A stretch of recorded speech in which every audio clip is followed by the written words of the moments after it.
बंगाल के सरकारी कॉलेज के अंदर बहुत अजीब चीजें चल रही हैं। यहां पर एक लड़की के साथ गैंग रेप जैसी घिनौनी वारदात को अंजाम दिया जाता है और अंजाम देने वाला जो शख्स है वो सत्तारूढ़ी पार्टी से ताल्लुक रखता है। एक बेटी की आबरू को लूटा जाता है। बेटी कॉलेज में पढ़ाई करने के लिए जाती है, लेकिन जबरन वॉशरूम के पास उसके साथ पहले रेप होता है। लड़की उस लड़के के पैर पर गिरती है, माफी मांगती कि मुझे छोड़ दो, मेरे बॉयफ्रेंड है, मेरे माता पिता हैं, उन्हें सबको बुरा लगेगा। लेकिन सत्ता के घमंड में चूर होकर वो लड़का ये कहता है कि मैं तुम्हारे बॉयफ्रेंड को तो मारूंगा ही मारूंगा, तुम्हारे घर वालों को नहीं छोड़ूंगा।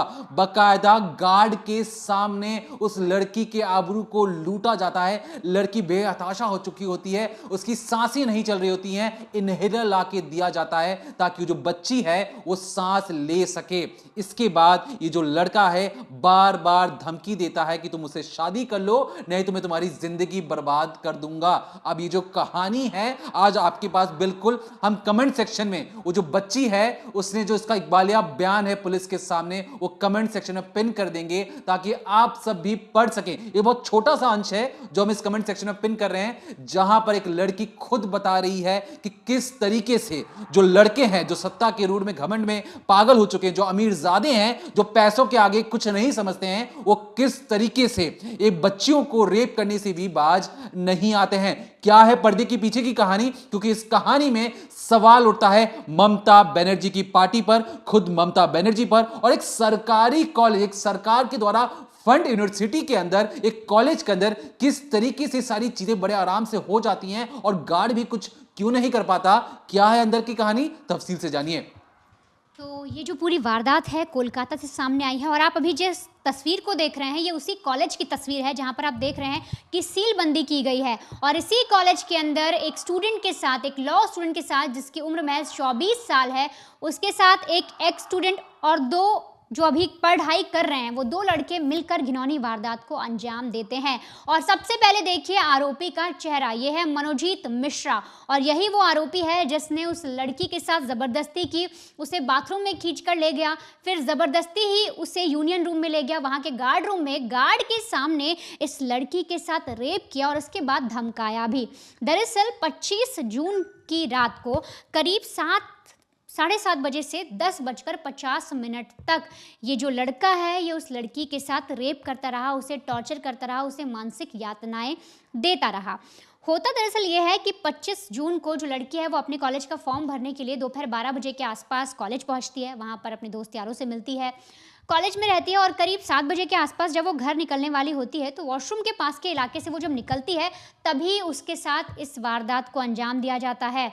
अब होता क्या है, जब ये जो लड़की है, जो पीड़ित है, जब ये सामने आई और जब इसने पुलिस को पूरी चीज़ें समझाई, इकबालिया जो बयान दिया उसमें क्या लिखा है तो वो आपको समझना होगा। अभी आप एक तस्वीर देख रहे हैं, ये तस्वीर उसी चीज़ की है जो बाकायदा इस लड़की का बयान है। अब बयान में इस लड़की ने क्या क्या चीज़ें बताई हैं तो वो बताती है कि 12 बजे जब वो अपने कॉलेज पहुंचती है, वहाँ पर फॉर्म वगैरह जमा करती है, और 7 बजे के आसपास जब वो घर निकलने की कोशिश कर रही होती है, उस वक्त जब वॉशरूम जाती है तब एक जो लड़का है वहीं पर आता है जिसका नाम मनोजीत मिश्रा है।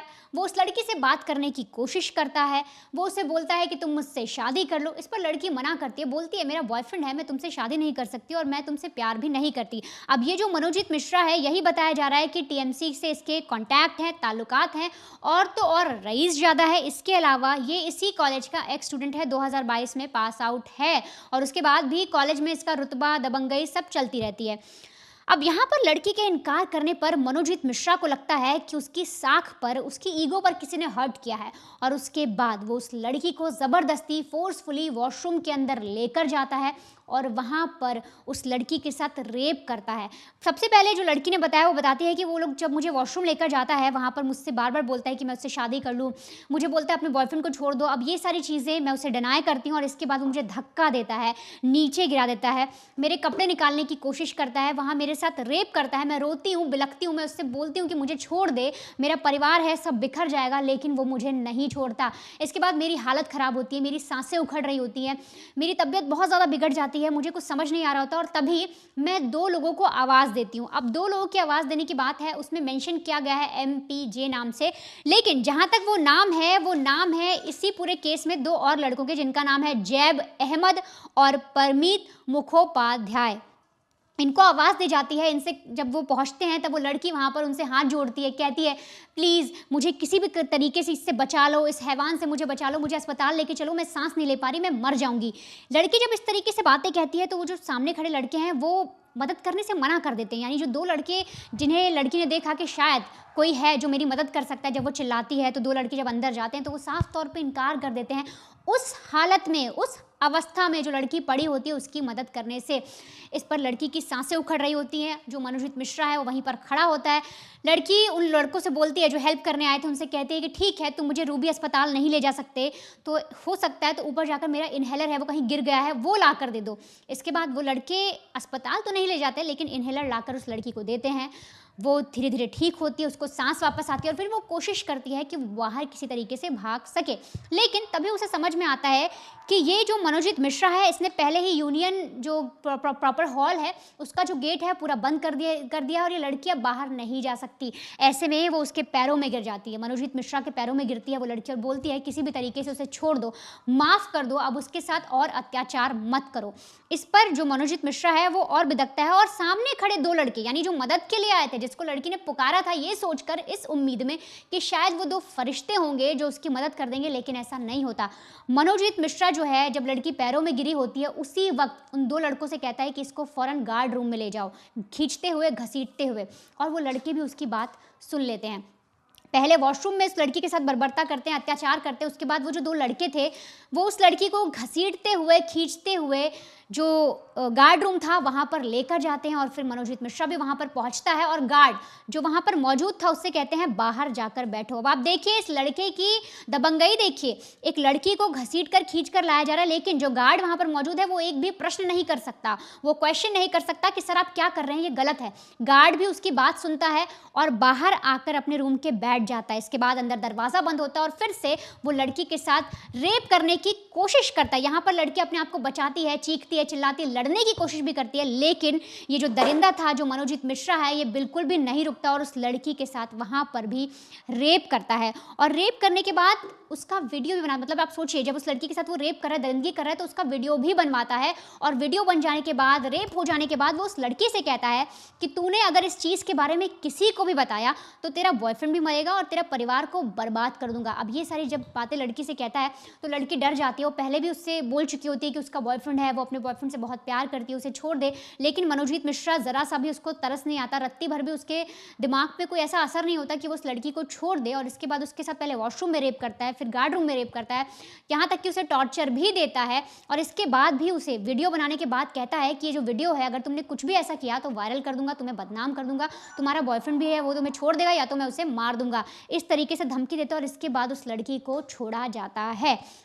जब लड़की आती है वो हॉस्पिटल पहुंचती है, वहाँ पर उसका इलाज भी होता है, सारी वो चीज़ें बताती हैं, डॉक्टर भी जो उसकी मेडिकल जांच है वो की जाती है। फिलहाल फॉरेंसिक के जो सैंपल हैं वो भी इकट्ठा किए गए हैं पुलिस के द्वारा, पुलिस में सारा बयान दिया जाता है। और इसके बाद एक एक करके जो पुलिस है, 25 को पूरी वारदात हुई थी, 26 को पुलिस शाम को मनोजीत मिश्रा और उसके एक साथी को अरेस्ट करती है। एक जगह से, एक पार्क था वहाँ से अरेस्ट करती है और साथ ही साथ एक और जो लड़का था उसे उसके घर से उठाती है और फिर इन तीनों को अरेस्ट कर लिया गया। अब इनसे पूछताछ होगी, साथ ही साथ जो मेडिकल जांच है, जो फॉरेंसिक जांच है वो कराई जाएगी। फिलहाल जो पुलिस सील करती है एरिया को पुलिस ने कर दिया और एक एक चीज़ को, एक एक प्रूफ को, एक एक सबूत को पुलिस अब इकट्ठा करेगी। लेकिन यहाँ पर तमाम तरीके से सवाल उठते हैं कि इस तरीके से सरकारी कॉलेज के अंदर ऐसा एक जघन्य अपराध हो रहा है, कोई असॉल्ट नहीं है, रेप जैसी वारदात की जा रही है गार्ड के सामने। गार्ड को बोला जाता है जाकर बाहर बैठो।